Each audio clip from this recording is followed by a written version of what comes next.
From the moment you are born, your mother becomes the first lens through which you experience reality. Before language, before logic, before memory, there is her presence. Her voice teaches your nervous system what safety feels like. Her touch teaches you whether the world is gentle or unpredictable. Her emotional state quietly programs your understanding of love, trust, and belonging. This is not something she consciously chooses to do. It happens naturally, automatically, simply because she is the first human being you are bonded to. What most people are never told is that your mother did not meet you as a blank, fully healed being. She met you carrying her own history. She carried childhood experiences, disappointments, fears, beliefs, and emotional patterns long before you arrived. Some of those patterns were loving and supportive. Others were shaped by survival. Without realizing it, she passed many of them on to you, not through words, but through energy, behavior, and emotional reactions. If your mother was calm, emotionally present, and regulated, you likely learned that the world is safe and that your needs matter. If she was anxious, overwhelmed, distant, or emotionally unpredictable, you may have learned to stay alert, quiet, or overly responsible at a very young age. None of this means she intended to harm you. It means she responded to life from the place she knew best. Parenting is not taught through perfection. It is expressed through conditioning. Society often presents motherhood as pure selflessness, as if mothers are supposed to transcend their humanity the moment they give birth. This belief creates confusion later in life. When you start to notice emotional gaps, unmet needs, or confusing dynamics, you may feel guilt for even questioning them. But truth does not dishonor love. It deepens it. Seeing your mother clearly does not mean rejecting her. It means understanding the full picture. Your mother was once a child too. She learned how to survive in her own family system. She learned how emotions were handled, whether they were welcomed, ignored, punished, or feared. She learned what love looked like by watching those around her. When she became a mother, she did not suddenly shed those lessons. She reproduced what was familiar, even if parts of it were painful. This is why so much of what shapes you happens beneath the surface. A sigh when you cried, a distracted response when you needed attention, a strong reaction to your emotions. These small moments quietly taught you who you were allowed to be. You may have learned to be strong instead of sensitive, pleasing instead of authentic, or independent instead of supported. Understanding this truth is not about blame. It is about awareness. When you realize that your mother related to you through her own inner world, you begin to separate your identity from her limitations. You start to see that some of the beliefs you carry about yourself were inherited, not chosen. And that realization is the first step toward reclaiming your emotional freedom. One of the hardest truths to accept about your mother is that she could love you deeply and still fail to meet your emotional needs. Love alone does not guarantee emotional availability, safety, or understanding. Many mothers love their children with all their heart, yet lack the tools to nurture them in the ways they truly need. This gap between love and emotional attunement is where much silent pain is born. Your mother may have provided food, shelter, discipline, and protection, yet struggled with emotional presence. She may not have known how to listen without fixing, how to comfort without minimizing, or how to validate emotions without becoming overwhelmed herself. If she grew up in an environment where feelings were dismissed, punished, or ignored, she likely learned to do the same, not out of cruelty, but out of conditioning. You cannot give what you were never shown. As a child, you depended on her not only for survival, but for emotional regulation. When a child feels scared, sad, or confused, they look to their caregiver to help them make sense of those feelings.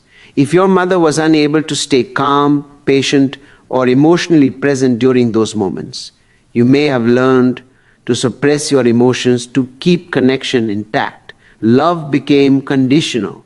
You learned that being easy, strong, or quiet was safer than being honest. This is how emotional roles form. Some children become the caretaker, sensing their mother's stress and trying to soothe her. Others become invisible, staying out of the way to avoid adding burden. Some become achievers, hoping success will finally earn warmth and approval. These roles are not personality traits, they are adaptations. They are intelligent survival strategies developed by a child trying to stay connected to the person they needed most. What makes this truth so difficult is the loyalty bond. Children instinctively protect our mothers, even at the cost of ourselves. We internalize the belief that if something feels wrong, it must be our fault. This belief often follows us into adulthood, shaping relationships where we overgive, self-abandon, or tolerate emotional distance. We repeat what feels familiar, even when it hurts. Acknowledging this does not mean your mother was bad. It means she was human. She had limits, wounds, and unhealed parts that influenced how she showed up. Many mothers were surviving, not thriving.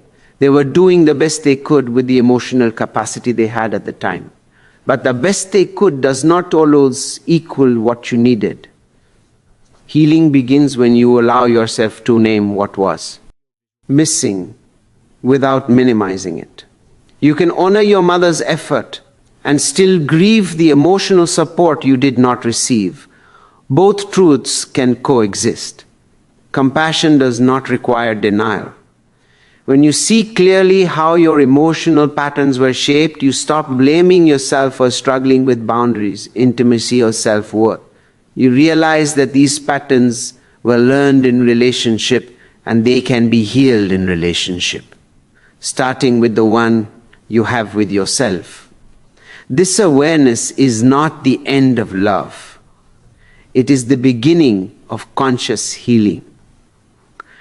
Another important truth about your mother is that she was shaped by her own upbringing, her culture, and the expectations placed on her, often in ways she could neither escape nor fully understand. A mother's behavior is rarely only about you. It is deeply influenced by her own unresolved pain, fears, and conditioning. Recognizing this helps you see her not just as a parent, but as a human being, navigating her own struggles. Many mothers grew up in environments where love was conditional, emotional expression was limited, or survival required constant compromise. Some were expected to conform to rigid societal norms, to prioritize duty over desire, or to sacrifice their individuality for family or community. In such circumstances, emotional availability often became a luxury rather than a given. A mother might appear distant, critical, or controlling not because she lacked love, but because she was navigating her own fears and insecurities while trying to do what she thought was right. This perspective does not excuse harmful behavior, but it explains it. Understanding that her actions were often a reflection of her own limitations allows you to separate her choices from your worth. It helps you see patterns instead of personal failures. When you recognize that she was influenced by forces beyond her control, it becomes easier to release resentment and begin seeing the relationship through a lens of compassion rather than blame. It is also essential to acknowledge that mothers are human beings with their own needs and desires, even when those needs conflict with your own. Many mothers have dreams they set aside, emotions they suppressed, and parts of themselves they abandoned for the sake of the family. When a mother struggles, it is often a combination of her personal limitations and societal pressure. You may have experienced the consequences of her sacrifices, but understanding the context can transform your perception. The realization that your mother's actions were shaped by external pressures can be both liberating and painful.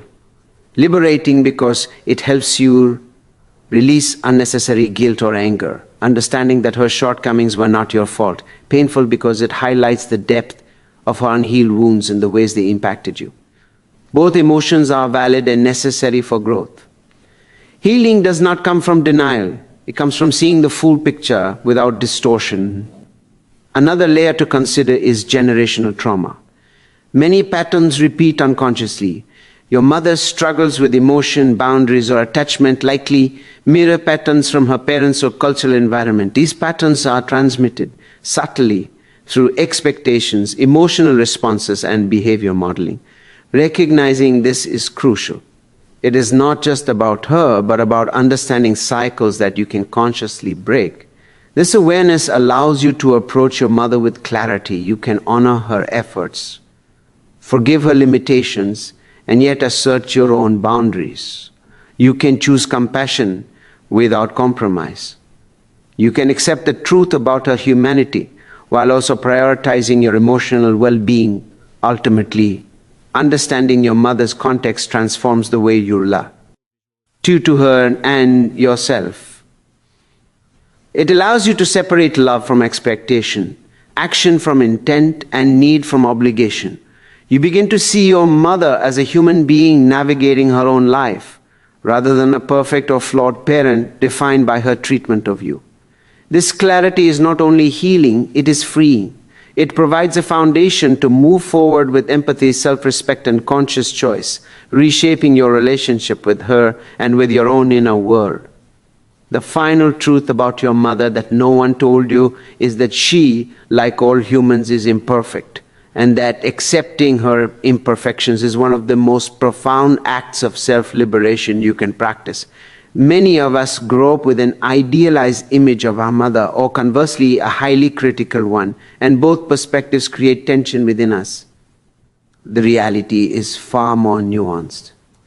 Your mother did the best she could with the tools, knowledge, and emotional resources she had, and that means there will always be gaps between intention and execution. Understanding this is crucial to healing your relationship and your own emotional patterns. It is important to acknowledge that while your mother gave you life, love, and guidance, she could not provide everything you needed in every moment. There may have been times you felt unseen, unheard, or unsupported, and those experiences are valid. But equally, recognizing that these moments were not necessarily a reflection of your worth can shift the narrative from blame to understanding. Your mother's actions were often influenced by her limitations, not a lack of love or care. This does not erase hurt, but it allows you to contextualize it without carrying it as a lifelong wound. Another layer of this truth is that your mother is still evolving. She may have made mistakes, repeated patterns, or fallen short of your expectations, yet she continues to navigate life as best she can. This ongoing growth offers an opportunity for you to redefine your relationship with her, not as a static set of memories, but as a living, evolving connection. By approaching her with curiosity rather than judgment, you can begin to see her humanity more clearly and extend compassion to both her and yourself. Forgiveness is also a key component of this process. Forgiveness does not mean excusing harmful behavior or pretending it didn't happen. It means releasing the emotional grip that past experiences have over you. When you forgive your mother, you free yourself from carrying resentment and bitterness. This is an act of self-care as much as it is an acknowledgement of her humanity. It allows you to engage with her and with life itself in a lighter, more conscious way. It is also vital to recognize that your mother's influence extends beyond direct actions. Her patterns, beliefs, and unresolved emotions may have shaped your worldview in subtle ways. Observing these influences without judgment allows you to consciously choose which behaviors, beliefs, or emotional habits you wish to carry forward and which you wish to transform. In essence, understanding your mother gives you the tools to rewrite your own life story with awareness and intention. Finally, this truth teaches you the importance of self-compassion. Just as your mother had limitations, so do you. Recognizing her imperfections allows you to see your own as natural rather than shameful. You learn to nurture yourself, honor your emotions, and embrace your journey without the burden of unrealistic expectations. In the end, the truth about your mother is not about blaming or idealizing. It is about seeing her fully, understanding her context, and separating her choices from your intrinsic worth. This awareness creates space for healing, for love that is conscious rather than conditional, and for freedom from the unseen chains of judgment and expectation. By embracing this truth, you reclaim not only your relationship with her, but your own power, your emotional clarity, and the ability to live with compassion, integrity, and peace.